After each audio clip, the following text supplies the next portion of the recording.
Before you accept a job with a government contracting firm, you need to know this. Your career can be affected by a multitude of things: funding, rules, and even which calendar your customer follows. And the biggest surprise can be, well, these affect your paycheck. Now, I'm not talking about working as a government employee, just making that clear.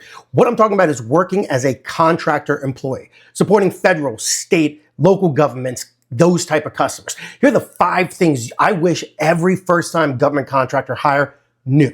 So let's go in order of impact: funding, money, calendar, location, promotion. Let's go. If your task order is tied to funding that pauses or goes away, your task order can either slow down or completely stop. Some companies float pay for a bit, others move you to another contract, some have you on the bench doing work for the company, and others tell you take your PTO, and if your PTO runs out, you're on unpaid leave. So make sure to ask the interviewer what the policy is if something like this happens. Now we move to the money part, because salary alone is not the full story.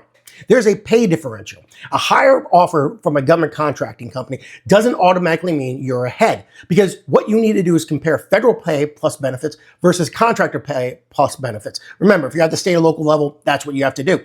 Here are practical ranges people can use. To beat federal base salary, many contractors need about 15 to 20% more net. To beat federal total compensation, it's often 30 to 60% more net. And by the way, we took out TSP matching, and we also took out FERS. And if you're thinking hourly rates, well, depending on if you're a W-2 or a 1099 or a C2C, the hourly premium is often 50%. So the difference is usually paid time off, holidays, healthcare costs, and whether you have an unpaid bench time or not. Now that's the money math. Let's talk a little bit about the calendar. Holidays don't always equal holidays. A federal holiday doesn't automatically mean you're off and paid. That depends on your contract and your employer's policy. And if you support state or local government, they can have different holidays than the federal calendar, and the customer may close for them. So find out which holiday schedules do you actually go after. Now, here's a biggie. Where are you allowed to work? This is something that trips people up, so pay attention.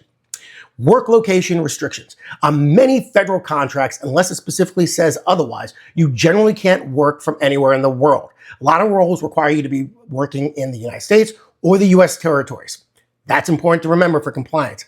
Lastly, what about your employer growth? What about your career growth? Well, promotions in government contracting often mean doing more than delivery. You'll likely need to help with proposals, because proposals win the next work. And you're gonna have to start managing delivery across task orders, because that shows the amount of management capability you have and also the money part that you can manage. So make sure you understand this as you get into your next career. If you're considering a government contracting job or you got any questions, comment below. We try to answer every single question as they come in.